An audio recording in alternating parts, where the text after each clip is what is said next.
Coming to you live from Mike's Bar and Grill in Berea. Welcome inside our live streaming coverage of our weekly Athletics Roadshow. Glad to have you on board, and thanks for spending some time with us here on Monday night. I'm Brendan Gulick. This is another fun week for Yellow Jacket Athletics because it is tournament week for basketball. It is coming up on a really important tournament weekend for the track team. The wrestling team is getting ready for their regional championships. It's that time of year that if you enjoy college athletics, boy, it really is a cool time because a lot of the winter sports have hit their tournament time, and a lot of the spring sports have already begun competition. And so we're going to do our best to catch you up here at the beginning on everything that's happened this past week. We've got 3 great guests planned for you throughout the course of the show, and then on the back end of the show, we're going to give you an idea of what to come this upcoming week and how you can follow along to cheer on the Jackets. So we'll start with a weekly rewind. We begin last Wednesday where the basketball teams had a doubleheader against John Carroll. The men's basketball team with a really impressive win on the road, 88-77. It was the second time this year that the Yellow Jackets beat John Carroll in men's basketball. And also a big day because it was Tom Heil's 100th career coaching victory on the men's side here at BW. So we will certainly enjoy a conversation here with Tom coming up in a little bit. On the women's side, unfortunately, a tough night for the Jackets. They lost to number 13 nationally ranked John Carroll, 67-54. So BW's ladies and John Carroll's ladies both wrapped up the regular season with 15-2 records in conference play.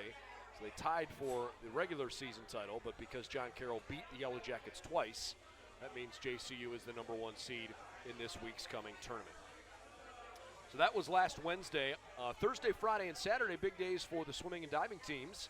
They were able to compete down at the OAC Championships, which were hosted at Ocasek Natatorium down at the University of Akron. And we did have a couple of school records broken, so the swimming and diving teams felt pretty good about the work they accomplished this past weekend. 4th place finish, actually, for both the men and women in the OAC.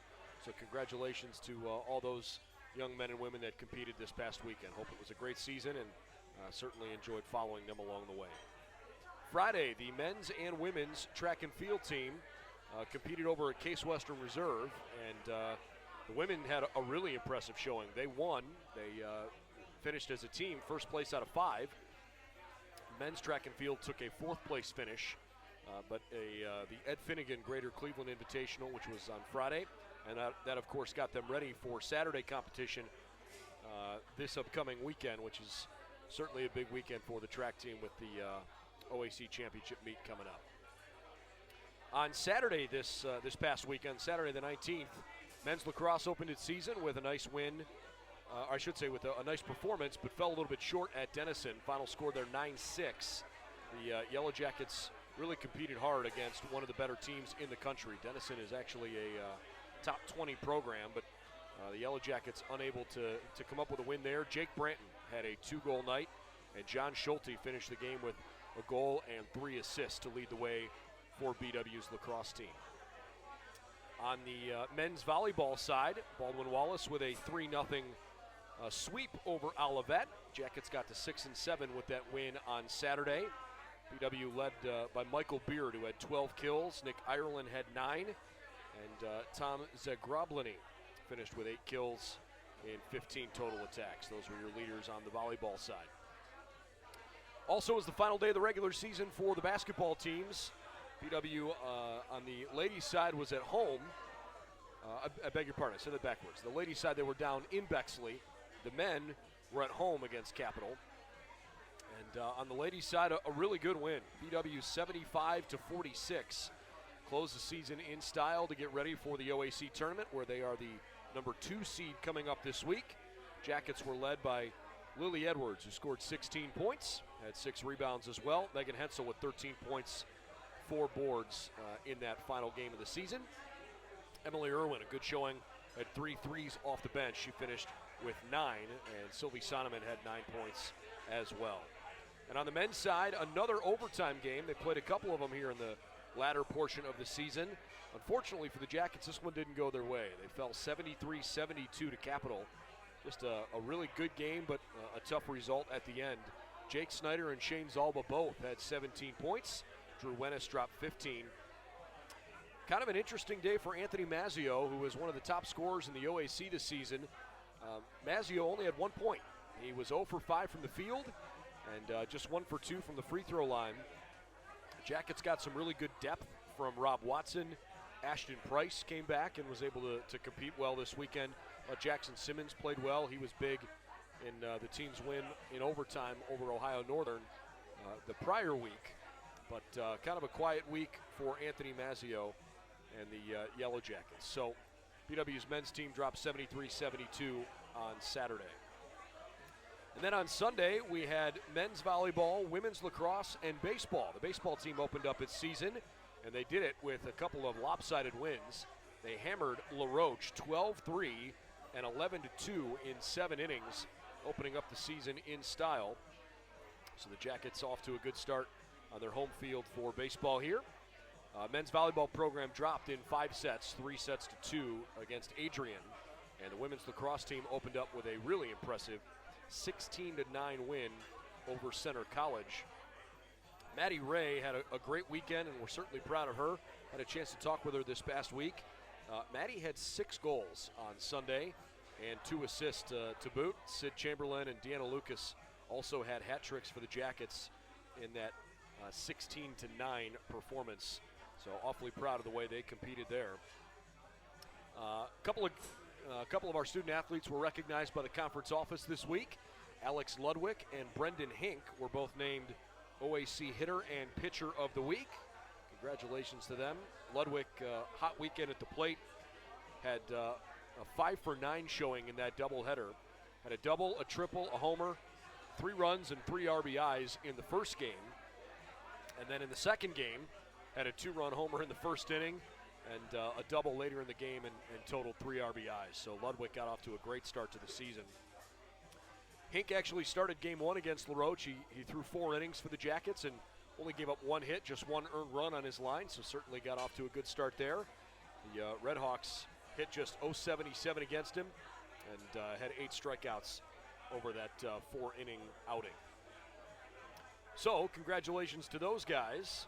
And I know Maddie Ray, between her Conference Athlete of the Week recognition and award for Hope Murphy as well. I want to make sure I get everybody here. Hope, sophomore All-OAC distance runner for the Jackets for the first time this season and for the second time in her career. She was named OAC Track Athlete of the Week after she won the 1 mile over at Case this past weekend. So congratulations to Hope and Maddie, in addition to our couple of guys on the baseball diamond. So it was a busy week, that's for sure, but that's what happens this time of year when we're crossing over seasons. And we're looking forward to a chance tonight to speak with Jason Zastrow, who is one of our wrestling coaches, and then both of our head coaches for basketball previewing the OAC tournaments this week. Tom Heil and Cheri Harrer will join us in a bit. But first, we get started with Jason Zastrow of the wrestling program.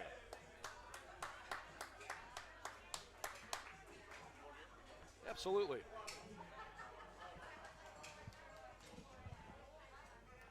Jason Zastrow, our guest from Baldwin Wallace Wrestling. How are you? Doing great, thank you. Thanks for having me. Yeah, thanks for being here, man. Yeah. Congratulations on another great season. Six titles now in 7 years, a couple in a row. You guys have pretty quickly here turned this into the premier power in conference play. Yeah, it's been awesome, but it's our kids. They do all the work. They listen. They're willing to compete at a really, really high level and try to become the best that they can be. So it's a lot of fun to be around them and just take it one day at a time. You know, we did talk with a couple of those guys the last couple of weeks, and I appreciate that you say it's all the kids, but they were pretty quick to exude some gratitude for both you and for Coach Gibbs and the way that you guys have built this program. What are you most proud of with a program that is consistently not just competing at a high level in this region and in this conference, but showing up really nicely on the national level? Yeah, just our kids. I mean, they're awesome kids. They do so many things at a high level. It's not just wrestling. They're good people. They're good students. They're going to be great people moving forward, and they're awesome to be around. It makes my job, my life a whole lot better when I enjoy what I'm doing, and these guys are what it's all about. Why is Jamie Gibbs the perfect guy to run a program that has had all this success? He's a man. For one, he just allows me to be me, but he does such a great job of managing all of our guys, all of our coaches, and just helping us all become the best that we can be. And if we're all functioning at a high level, our kids got opportunities to do some things that are really, really special. And it's just fun to be a part of. And he's done an amazing job. He's changed the program. He's changed the culture. He's changed just the attitude and made wrestling important. And that doesn't happen everywhere. I think it's really cool how a lot of the other sports have embraced the wrestling program. Success breeds success, and I think we're fortunate at BW that there are a lot of teams that are achieving at a fairly high level this year. And certainly you guys right now are the pace setters as the number 5 team in the country. But it's fun for me and I think for a lot of other people to see the way that some of the other students rally around your student athletes. I'm just curious your perception of that support. Yeah, it's awesome. I mean, why can't we all be the best team in the country? Like, the more women's basketball hopefully continues down this road this week, men's basketball go win another conference championship, and football's doing well, and swimming, and we're just going to find more athletes and keep building. And it takes an army to win championships. It doesn't matter what it is. So it's not easy. It's a lot of fun to be a part of, and just having people that want to be involved is the best part. So you've got the unique perspective of having been a head coach and run your own program and being able to kind of lean on that experience as the associate head coach here. And obviously it's working considering what you guys are doing as a program. What were some of the valuable lessons that you learned, when you were at the University of the Ozarks and kind of dipping your toe in the head coaching water? Man, it was different there. It was a brand new program, so we're starting from scratch in small town Arkansas that didn't understand wrestling, and just understanding the day-to-day process and trying to find small gains and enjoying those throughout the process.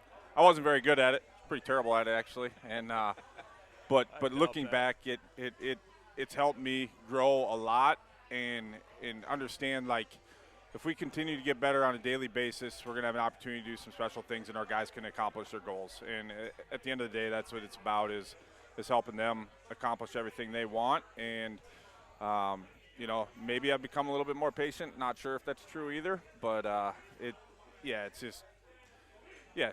was a great experience. It's helped a ton. Just having to do it all by myself, and now being able to take some things off coach's plate's been helpful too, I think, hopefully for them. And but it's about the kids and just the relationships with them. How about just culturally? I mean, I imagine you probably at least sometimes reflect on your stop even prior to the University of the Ozarks when you were at Wartburg and at Central. I mean, wrestling in Iowa is a big deal. There's a different culture there than there is in a lot of other places. But considering the level of success you guys keep achieving with 6 titles in 7 years and a lot of guys, and you've won the regional championship as a team, you get a lot of guys that compete in the national meet. I have to think that you have a pretty good feel for what a good culture in a program looks like. Yeah, I think it starts with the leader, and Coach Gibbs does an amazing job of talking about it every single day. It's not something we take for granted, and but our kids got to believe in it too, and they're the ones that are living it every single day and everything that they're doing. And the biggest thing is it goes well beyond just wrestling. Like, wrestling's the easy part. If we get guys that can compete at a high level in school and become the best people they can be, they're gonna wrestle at a high level, and they're gonna have an opportunity to accomplish their goals. You got a big weekend coming up with the NCAA Central Regional Championships. Those will be hosted up in Adrian, Michigan, and then in a couple weeks down in Cedar Rapids, Iowa for the national title meet. Why don't we start with the regional championship this weekend and just kind of run through the different weight classes and what you're most looking forward to seeing? Yeah, I'm just excited for them all. It's been a while. It's didn't get one last year, so just this year's been different. Just not taking anything for granted. 2 years ago I'd have said we're going to do this every single year and we're going to go make the most of it, but that's not reality anymore. So I'm just excited for each and every one of them to really just hopefully go out and put their best performance that they have to this point yet. And that's our goal. If we can get all 10 guys and competing at their best and being the best version of themselves, we're going to have an opportunity to do some special things as a group. But really just trying to take it one match at a time and help them along the way. So I think that's a really pertinent point about you didn't have this last year. 2 years ago, everything came to a screeching halt. Right about now or a couple weeks from now will be the anniversary of that. How is that, this past couple of years, it's obviously forced you to change in a lot of ways, but how has it made you a better coach? Yeah, I mean, I'll be honest, we'd go to a tournament in November, and it was like, okay, well, let's figure out how we're going to get moved by this and be better on Monday or whatever. But, like, just having an opportunity to compete's fun, and took it for granted at times. And just understanding that there's no guarantees that this is going to be there with whatever's going on. And hopefully our guys are willing to compete every single time at their highest level and not letting an opportunity go to waste. And we talk about it all the time, and you never know when it's going to be done. Could be injury, could be COVID, it could be whatever it is. But take advantage of the opportunities you get and go put it on, dudes. Let's talk about Jacob Decatur for a moment. We had a chance to visit with him a couple weeks ago, and gosh, you see an impressive young man. And, for as much as we enjoyed talking to him and getting a feel for his journey and his story, he's pretty darn good on the mat. Guy's got a pretty good chance to win a national championship this year. What makes him such a special wrestler? Yeah, I mean, he's obviously very, very talented. He's done things at the highest level. He's willing to compete, and it's fun to be around. It's fun to be around guys that have done it and want to continue to see how great they can be. And that's the goal. Is let's see how great Jacob can be. Let's see how great Jaden can be, and everybody down the line. Like how great can you be and do it one match at a time and have fun doing it. And he's done an amazing job. It's fun when we get to go wrestle in a duel, and he's the first one to go out there, and you're going to have a guy that's going to go put a ton of energy, and whether he wins or loses, you're going to have a lot of energy going forward, and it kind of kicks everything off. And obviously he's had a ton of success, but you can't take anything for granted here moving forward. It's going to be one match at a time, and we're going to have elite focus, and hopefully we keep putting him closer to accomplishing his goals. I know he's a big part of the leadership of your team, but assuming that things will continue to go nicely, he would be back next year. He's only a junior. A guy that may or may not be back next year is a senior, Stanley Blake. Also visited with him a couple of weeks ago, and he shared some of his thoughts on his senior class. But from a coaching staff, what do you most appreciate about this group of seniors? Yeah, it's kind of a mix, right? We've got 3 guys that'll be wrestling this weekend in their 5th year, and had another guy come back, and then we've got the senior class that's in their 4th year. So it's they've been through a lot. They've been through a lot and been very resilient and continue to put themselves in positions to accomplish their goals. They didn't let what happened 2 years ago get taken away from them last year, and they've done a great job of being willing to be coached and try to figure out the best way for them to be successful. And they've accomplished a lot and really, really proud of them, but it's not done. Like they've got goals that they want to accomplish, and that's what we're here to help them for the next week, and hopefully we can continue to build on their legacy, because there's some guys in this group that have quite the legacy. They've done an amazing job, and they deserve everything they've gotten, but let's go get some more. Before we let you go, let's maybe focus on the younger guys, right? Talked a bit about the upperclassmen. When you think about the future of this program, both the recruits that you have committed to help keep this thing going, and the guys who you're going to be leaning on heavily next year that are underclassmen now, they're going to need to kind of fill some of those spots. I assume you guys think the future of the program is bright, but can you shine a little light on that? Yeah, we're excited, but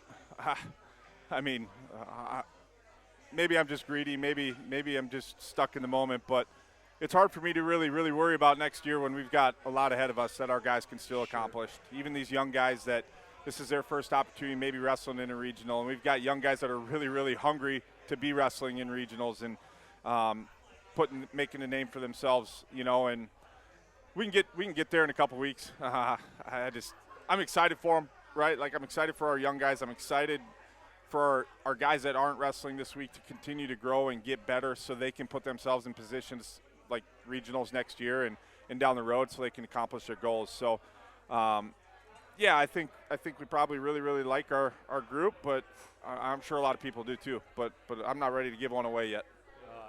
I won't ask you to.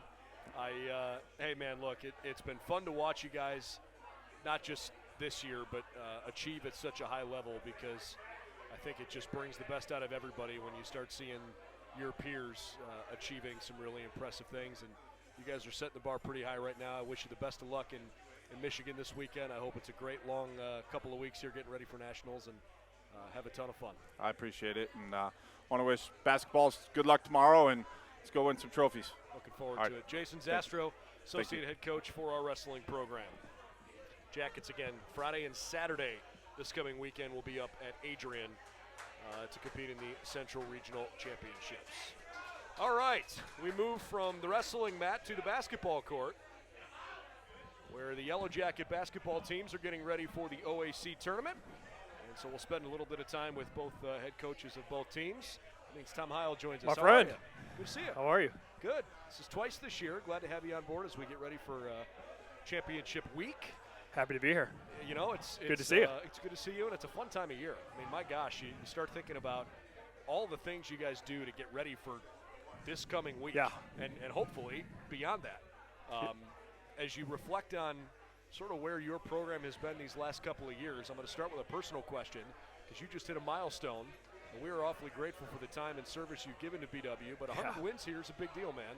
Yeah, thank you. I didn't know. Honestly, when I was walking off the floor, John Carroll and one of the, I don't know who it was, came up and said congratulations. I was like, thanks, you know. Thanks I for one thought, game. yeah. I was like, winning's hard, especially in our league.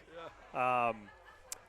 But it's, the first thing that I thought of, to be honest with you, well, really two things. One, our son was born the morning of our first scrimmage, my first year back here as a head coach. So, and it's crazy.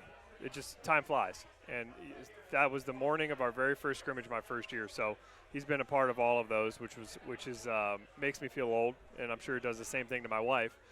And the second thing that I immediately thought of was, it's Brian and my both, 100 wins together. Sure. We have never won a game at BW where he hasn't been right next to me. And so that was really, really cool. I think it's unfair, just because I'm the head coach and he's the assistant, that it's like my 100th win. It's really both of ours. He's as you know, I mean, he's pretty involved in pretty much every aspect of the program. So that was a cool moment. It was a really fun locker room. Like, the guys knew. I did not know that they were aware. So I was pretty wet. It was an uncomfortable ride home, but you don't get those moments in life very often to have that kind of joy and share it with other people. So that was pretty cool. A lot of really good players over the last 6-7 years that have contributed to that. Coaches don't win games, players do. So we can screw it up, but the guys are the ones making the plays. So I think a credit to those guys. A lot of them reached out, which is really cool. I wasn't going to go this direction, but I love the fact that you immediately brought up Brian Schmidt, for those who aren't closely following the program. It's a time of year where there's a lot of time and attention put on how the players are performing, how the coaches are preparing for a game. But when you're overseeing a program, there are so many other elements. It's not just let's show up at practice and then let's go give it our all for 40 minutes on game day. No, it's not. So why don't you take a minute or two as you get ready for championship week here to give people an idea of what the athletic training staff puts in and what the athletic department puts in to help you guys achieve at the level that you're consistently getting at. Well, I think any program, it's much bigger than just the people in the inner circle, the players and the coaches. The trainer, Cindy Zilko has been our trainer. Same thing I can say about Brian. She's been there for every single one of those 100. And every single one of the losses, and she's here every Sunday after Saturday games when our players are off of practice and taking care of them for treatment. And that type of support you don't see. People like Libby and John Snell and obviously Steve and the amount of support that goes into us being able to try to do our jobs to the best of our ability, week in and week out. It's a lot. It is a lot. And we're fortunate. This is a great place. I think there's a lot of people that are very invested in BW, and it means more than just a paycheck to them. This is something we're really passionate about. So this time of year, we're all exhausted. I mean, it is. We had our coaches call this morning for all conference stuff, man. You look around that screen, man, everybody is whipped. Dragon. But it's exciting at the same time. It's an exciting time of year, and we're really thankful that, we have the support that we do from, for the rest of my coaching staff to people like Cindy and Steve and John and Libby and the entire, and really all of my colleagues, to be honest with you. I mean, there are people up and down our hallway in our athletic department over in the pack that some of our best friends, we lean on each other, I think, pretty significantly. So we're excited. Hopefully we can, nobody knows what's going to happen this week. We're just excited to have a chance to play. Well, you guys have certainly been right in some tight games and have come out on the end here recently a number of times. Basically this month of February, with the Mount Union loss aside against a Purple Raider team that, I mean, let's be honest, they are absolutely Sweet 16 good, if not better. Oh, yeah. And it's going to take a complete effort to knock them off. Beyond that, you've got Otterbein coming up in the quarterfinal round. You just played them a couple weeks ago and had a chance right at the end of the game and, fell 3 points short. A double overtime win at home against Ohio Northern. A tight game at Muskingum, which is never an easy place to play. You come up with a rivalry win on the road, and then you play another overtime game to close the season. Yeah. Talk about, the idea of you're going into this tournament here with some hair standing up on the back of your neck because it's been a grind lately. Yeah, OAC it's a really hard thing to, if you haven't lived through it, to prepare or describe to somebody else, I guess I should say. Every night is a battle. And whether you're playing well or not, I think everybody has great coaches, talented teams, competitive kids that take great pride in their performance in their school. Even if you get up on someone, they're not going to go away. I mean, it is going to be a 40-minute game. And I think if you look and watch most OAC, obviously every now and then there's some lopsided games, but we're certainly battle-tested. I think we're close. I do. I think we're close. I think we're, like a lot of teams, inconsistent at times. We got a lot of guys that are really, really close as far as, what their role is going to be game to game. It's almost like a game to game, who's playing well type of a thing. And, we do feel confident in our guys and their commitment level. Like, I just feel like it's been a group that all year, they care a lot. High level of care and high level of commitment. And that matters this time of year.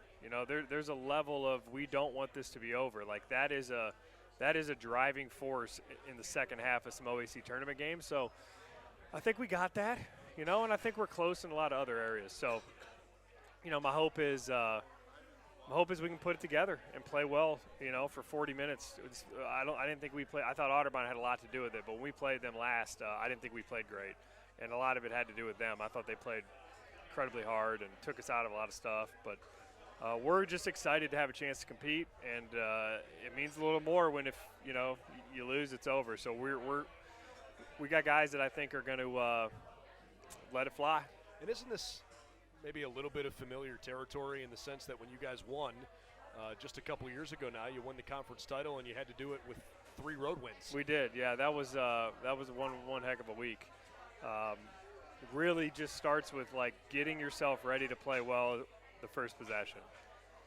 You can do that, and then you make some plays down the stretch. You have a little bit of things go your way. I mean, anything can happen in the OAC. So excited to go on the road. I think there's a level of focus, and you get on once you get on the bus, it's like, all right, man, this is next 6 hours. We've got a bus ride, get ready for the game, and it's like I think it's a little bit easier to focus. So less distraction. So we're excited to do that. On the men's side, the conference has certainly seen some pretty impressive teams in the top half of the league. When the NCAA regional rankings came out most recently, I think there were 5 teams from our league ranked in the region, which just further goes to show why this conference has been such a grind. And yet, I don't think I can ever remember a time where John Carroll finished dead last in the league, considering the tradition and the history that they have and some of the talented guys they have. Sometimes when you look at the strength of a league, you get kind of locked in on who the best teams are in the league. Yes. but to me it's the bottom half of a league that determines its strength. 100%. I think every league, the teams at the top are very good, and obviously I would put the teams at the top of our league this year against any league in the country. I mean, Yeah. Marietta's Marietta, number 2 in the nation. they've now. proven that. I mean, they've had some unbelievable teams. This might be their best that I've seen in my time in the OAC. But the depth of a league is what makes it really hard. You know, the ability for, like in our league, somebody has to finish 10th. Somebody has to finish 9th. Somebody's going to be the 8th seed. And that team's almost always going to be capable of beating any one of those teams on any given night. Obviously, Marietta ran the table this year, which is incredible. It hasn't been done since, I think, 85, 86. But most years in the OAC, like a team in the bottom half will beat a top 2 team, a top 3 team. It happens a lot, I think. So that is really, I think, speaks to the depth of the league. And like, listen, this is a year where COVID has still played a major part in the year. You know, we got games taken from us. I mean, our first practice back after New Year's, we had a lot of people out with COVID. And when we came back, we had 3 guys at practice. I mean, it was practice. You know, it was like a shoot around. It was like an individual skill workout. So, and nobody's had more of that than John Carroll. I mean, they've been shut down multiple times. When we played them at home, you know, they had multiple guys that had just practiced one time.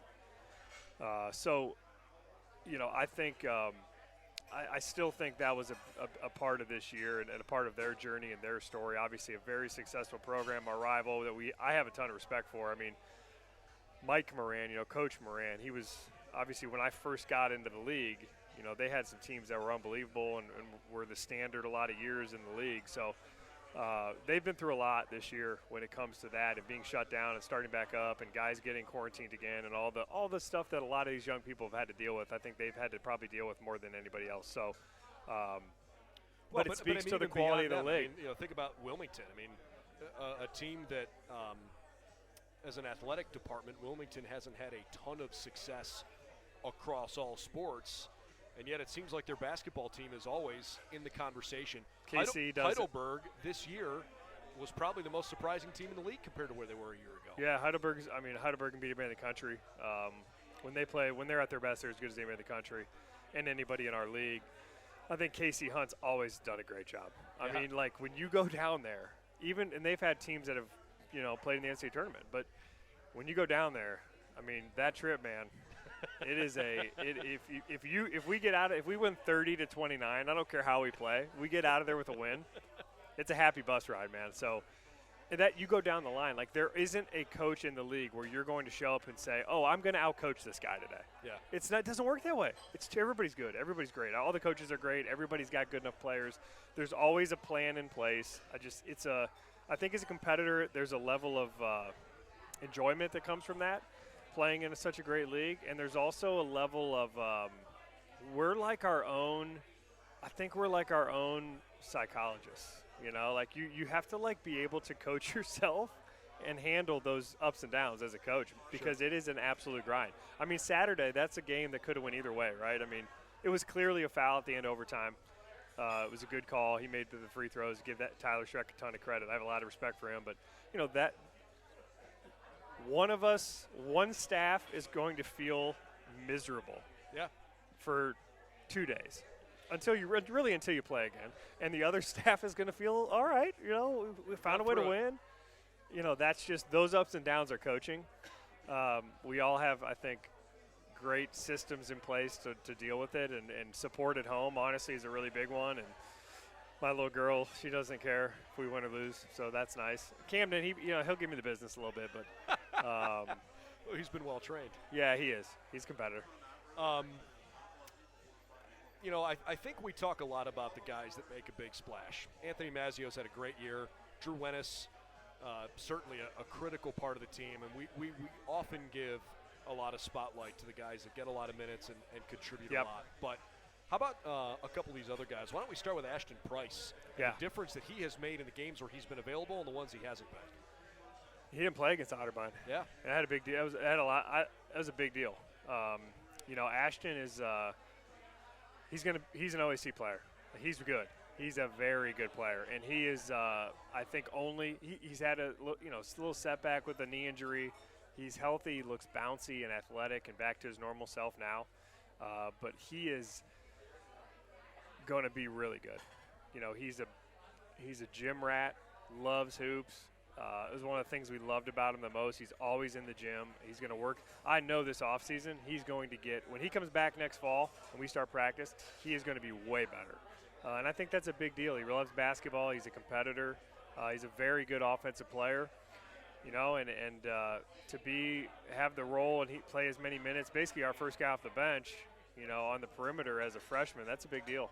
And I'm proud of him. I'm excited for his future. I think he's going to have I've down the stretch since he's been back and healthy, I always feel like he's going to play well before we play. I hope my gut is right tomorrow because I do feel like he's primed for a big one. Jackson Simmons, I think, provides a really interesting angle because he might not be the tallest guy on the floor, but it doesn't appear that he's afraid of any situation, any size, and he's as physical as any guy I've seen in the league. I mean, gosh, that's an incredible luxury to have as a guy you're bringing off the bench and playing 20 minutes a game. Yeah, we've started 3 different guys at the 5. Obviously, Christian and Rob, and then Jack now is starting at the 5. And you know, I give him a ton of credit. I just have a lot of respect for the grind that college basketball is, and because I've been through it as a player, right? Sure. And I've been in a role where I didn't know I might play 5 minutes on Wednesday and 15 on Saturday, and I don't necessarily know. You just have to be ready to play. There's a lot of things that go into it. Who we're playing, you know, are there chances for us to go small? Do we have to go big? What do we need? There's a lot of things in the course of a game when we make those decisions. Those variables aren't known to us until the game starts. How a guy's playing, what does he look like? So, you know, Jack's gone through spells where he wasn't in the rotation or had a minor role, and now I feel like we need him on the floor as much as we can possibly be on the floor. Honestly, I think you know he might only be 6'4", but he plays much bigger. He's got great hands. He's very tough. He's a great athlete. I think he's been coachable on some areas we've wanted him to be coachable on, and he's gotten way better, and that's what we ask them, is to get better every day. And you know, he's a great rebounder, and I think he provides an inside presence. He's probably our best guy on the block, playing out you know, in the post. So I'm proud of him, man. I think I've been in those shoes, and it's not easy. But he stayed committed, and now I think he's playing his best basketball. How about a guy who didn't come in as a basketball player but has thrown himself into your program? Got to start this past week on the final game of the regular season. And Terrell Hicks has definitely made a great impact on you guys. Just the way that, you know, similar, you know, you talk about the league, right, where the top half of the league has to be really strong, but it's the bottom half that says how good the league is. You can have 3 or 4 really good players, but if you don't have depth, you can't expect to keep getting better. Yep. And for someone who doesn't see the floor a whole lot to have a good attitude and to really bring it and push you guys in practice, I know that makes a big difference come this time of year. It does, and I really believe this. If you want to have a tight team, you want to be together, you want to have a chance to continue to get better and play your best down the stretch at the end, it's if you're playing 10 guys and you have 15, let's say you have 20 on your roster, 1 through 10 are what everybody sees. 11 through 20 have as much of an impact on that as 1 through 10. Day-to-day practice, the way they are on the bench, I think they're the way they carry themselves, you know, like accepting and owning the fact that they're not in the rotation. They're going to continue to work to try to help us in that regard, taking their job seriously on the scout team if that's what they're doing and their job is, taking it seriously and not being like ashamed of it. Like I've been in that role, man. I've played in JV games. I've been the guy that like runs the other team stuff. I mean, it's an important part of the job, and it's nothing to be embarrassed of. Every college team in the country has guys that need to do that. And I think we've got a really good group. Like, I think those guys, 11 through 17, are really good people. And they help us because of that. And you never know when your number might get called. I mean, you never, ever, ever know. But I think that's a big – it's easy when things are going well, your character, you know, it shines, right? You're, oh, this guy's great, he's great. Well, what about when you're not in the rotation? That's when you really get to see. And I think those guys, those are like some of my proudest moments as a coach when you watch those people in that role shine. Yeah. And it doesn't get talked about enough. I think it's a big deal. I'm glad you brought it up. T is a shining example of that. Terrell Hicks is a shining example of that. Unbelievable guy who's still in the gym. Like last week, he's like in the gym on his own working out. You know, how many people are like that? He's a senior. His career's about to be over. He's really never played a meaningful, like, in the rotation minute. Still comes to work every day and tries to set the bar as far as, like, hey, I'm going to always get extra work in. I'd hire a guy like that. Yeah. A lot of respect for a guy like that. Amen. You know, I think back to, this is a cross-sport comparison, but when Tom Brady won his last Super Bowl in New England before he went to Tampa, I remember publicly how much praise and support he was giving Brian Hoyer for the amount of stuff that Brian did to help him get ready for those moments, because Brian was running scout team all week long, and Tom basically said we wouldn't have won this, you know, without a guy like that. And I think it's important to recognize guys that sacrifice for their program. Absolutely, like man.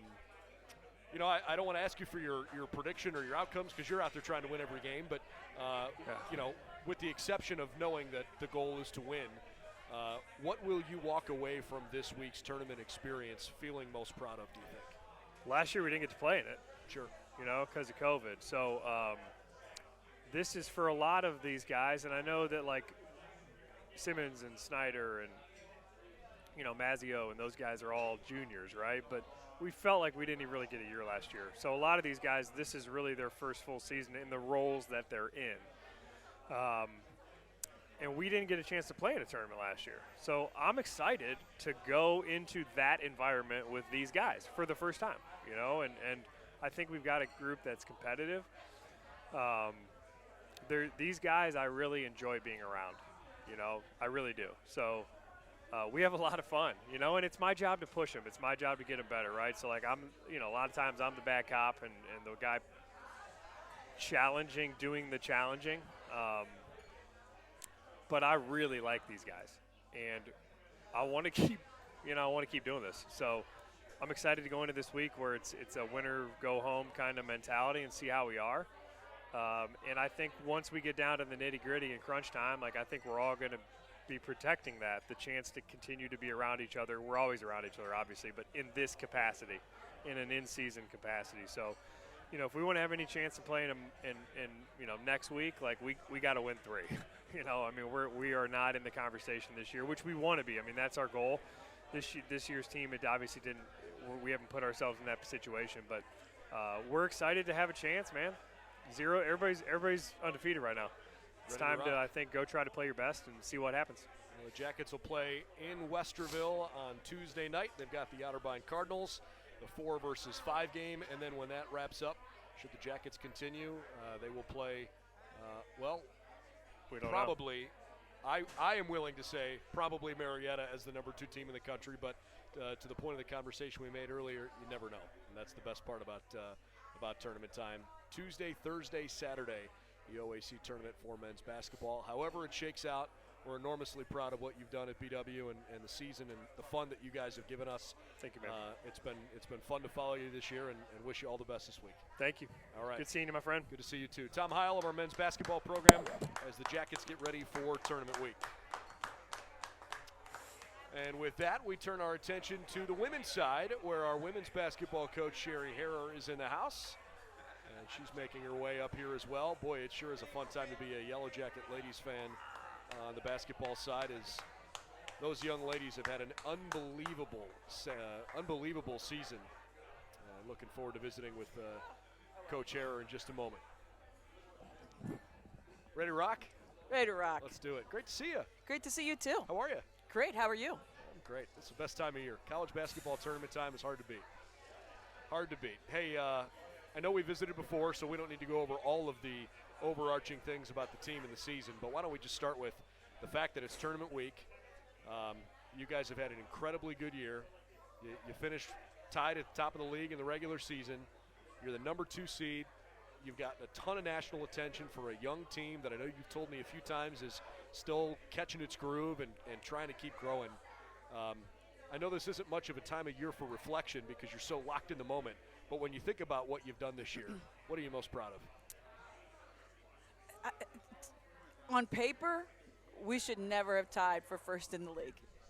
You know, I mean, John Carroll basically has the same team. They're missing one kid from the same team they had 2 years ago when we were 28-2. We have 4 kids who saw any significant playing time from that same team.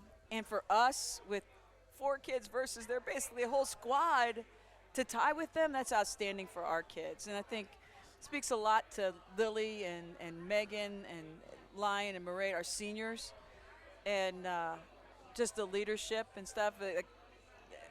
I didn't really have very high expectations coming in, and Lily right away was like, nobody thinks we can win. I think we can win. And sure enough, that's what she led us to. And here you are. I'll give you the latest update. Wilmington beat Capital earlier today, so the Quakers are moving on. And late in the third quarter, Muskingum leads Heidelberg by 10, so that game still has about 10 minutes left.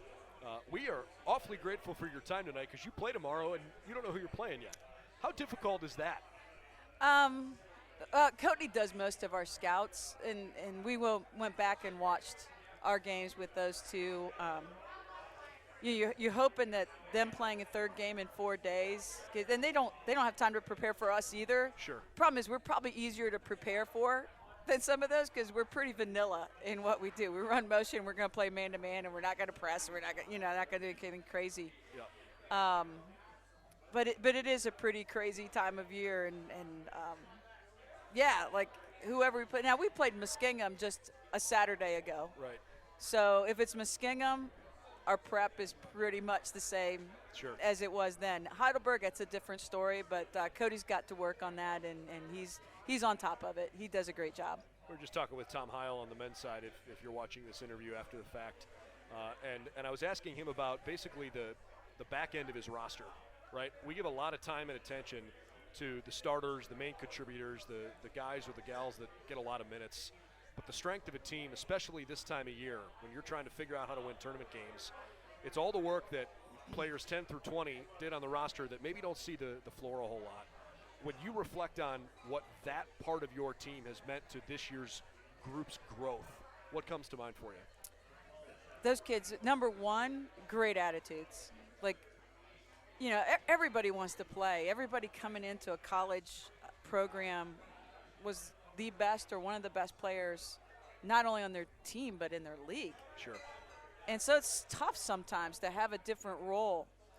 And our kids have, we talk all the time about you have to accept your current role while you work for the role that you want. And our kids have been superstars at doing that. And they have, we try to get them extra reps by actually having them be scout team and trying to manage some injuries through that stuff too. But they've run all the opponents' offense, defense, those kind of things, and have done it without complaining and do it with great energy. And they show up on game day with great energy, and that's a huge part. I mean, those kids are probably a bigger part of our culture than the top kids, as you were referring to. The national polls don't really have any impact at all on Selection Sunday, or I guess Selection Monday, a week from today. And yet, it's at least a representation of what people think of the state of the game nationally. And the reality is, the region that we compete in is literally unmatched. There's one other, there's 2 other pockets. The league in Wisconsin and basically the league that Tufts and Amherst and Middlebury and Brandeis and whatnot play in. Those are good conferences, and they've proven that over time. But our region is going to get a lot of time and attention from the National Selection Committee because there's going to be a whole bunch of at-large bids given out. I don't know how it's going to shake out, but I certainly would think at 18-4, you guys got a pretty good chance to get in the tournament. Can you speak to the strength of the region and how maybe playing teams like Hope and Trine, let alone just what you see in your own conference, has helped you guys with a young team get ready for this time of year? And I think we talked about it last time about that. Like that's why we play Hope and Trine, so our young kids can see what the bar is. That's where we need to get to, and this is where we are, and how do we get there? And that's important. Like, the 4 losses, it's Hope, Trine, and John Carroll twice. And you could argue that we probably could have won at their place if we shoot more than 45% from the free throw line. But you got a Transylvania team that's undefeated. Yeah, right? they're in a little different region now, but still, DePaul, like what we have to hope is all those teams win their league tournaments if we don't win our league tournament. And for our freshmen and sophomores, so we have 2 juniors, and if you count Hensel, 7 kids out of our 19 kids are the only ones who even know what an NCAA tournament is, because there was none last year, and then we have the freshmen. Yeah. And I had to explain to them today, it's like, okay, the conference tournament winners, who gets the automatic bid, you know, they have no idea. Yeah. And, yeah, it's refreshing, and at the same time it's kind of scary, you know. But they'll go as our leaders go, and as, you know, Lily, Scheibel-Hutt, Hensel, Izzy, those guys, if they're rock solid, our young kids, I think, will follow them, and we just need those kids to show up every single night this week and bring it. What about this team reminds you of other teams that have gone on good runs in the OAC tournament that makes you think, hey, we're capable of doing that too? When we're locked in, we play solid defense. Didn't see it last Wednesday. We weren't very locked in there, but when we're locked in, we play good defense, and playing good defense always gives you a chance. And even on the nights when the ball's not falling like you want it to. And so hopefully our defense and our rebounding can be something that we can lock into. And then you have to have somebody that can make a play when you need it in tournament time. And Lily and Scheibel-Hutt has proven that too. And Sure. other kids stepping up, Hensel, some people who can make a play when the game's on the line, I think are 2 big things when it comes tournament time. Had a chance to talk with both Jason and with Tom tonight about the environments on game day and just the general support for the programs. We've got a wrestling team that's ranked number 5 in the country right now. They've won 6 out of the last 7 league titles in a league that's very good in wrestling historically. Obviously, on the basketball floor, you guys have both seen a lot of success these last few years. It's been a great winter for the Yellow Jackets, and you know the swim championships were last weekend. Track is coming up this weekend along with wrestling. I wanted to give you a chance to express your gratitude for the support that your program has seen during a time where I think everybody is glad to be around each other again and offering that kind of support. Yeah, that last Wednesday was incredible. That was as loud as we've ever had it, and we had some great crowds 2 years ago when we were 28-2. And we appreciate those guys coming out. Like that really fed our run. Now we couldn't complete it all the way back, but having everybody there, it was a big deal for our kids. Because remember last year there were no fans. Right. So our sophomores again and our freshmen, even in the fall, we had 2 home games and both were over breaks. And then all of January we couldn't have fans. So really last Wednesday was about the first time anybody could be there. And so our freshmen and sophomores, that was like mind-blowing for them to have that kind. But Jacket Nation, man, keep coming out. We love your support, and it does make a difference. Looking forward to seeing a fun week of Yellow Jacket basketball. Congratulations on a great year, and wishing you a very long tournament season here coming up the next couple of weeks. Thanks so much, Brandon. All right, Cheri Harrer from our women's basketball team, ready to rock here. Tournament week coming up. Jackets Tuesday, Thursday, and Saturday. Fingers crossed. Fingers crossed. All right. Thank you. We'll wrap up the show here, just kind of looking at the week to come. Tuesday's game guaranteed. It would be at 7 o'clock on Tuesday night, either against those Muskingum Muskies or the Heidelberg Student Princes. And the latest score in that game, let's get that for you. It is currently 42-35 Muskingum with about 6.5 minutes left in the game. So we'll see if we're playing the Muskies or the Student Princes on the women's basketball floor. So that's coming up on Tuesday. Again, Thursday, we'll see what happens. But both teams are hoping that they'll have games on Thursday night and the OAC Championship scheduled for Saturday.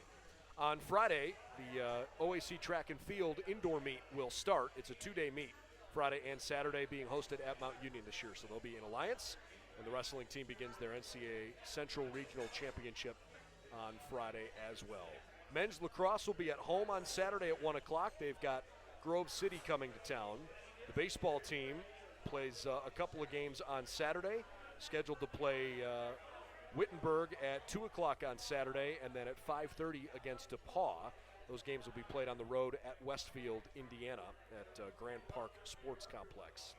And then the women's tennis team will play at Ursuline on Saturday afternoon with the women's lacrosse team, a 5 o'clock home game Saturday against Allegheny. I think I've got everybody there on one of the busiest days of the year, we hope, for the Jackets. And then Sunday, the third and final day of the OAC track meet, so it's a 3-day conference meet. The wrestling team hopes they're still competing deep into Sunday. Men's lacrosse, let's see here. Oh, wait a second. That didn't catch over. I beg your pardon. 2-day meet. Okay. Just Friday, Saturday for wrestling and for track. On Sunday, the only event we have is a baseball game. Wabash will play the Yellow Jackets on Sunday at 11 a.m., also at Westfield, Indiana. So Wabash, Wittenberg, and DePaul for the Yellow Jacket baseball team. And then we'll come back here on Monday night next week. We'll recap it all for you and hope to be setting up OAC NCAA tournaments, OAC champions. We'd love to have some interviews with some OAC athletes as well along the way. So fingers crossed for another fun week on Monday. I'm Brendan Gulick. Thanks for tuning in tonight from Mike's Bar and Grill in Berea. We hope to see you real soon, either in person or online at bwyellowjackets.com to follow all the latest. Have a great night.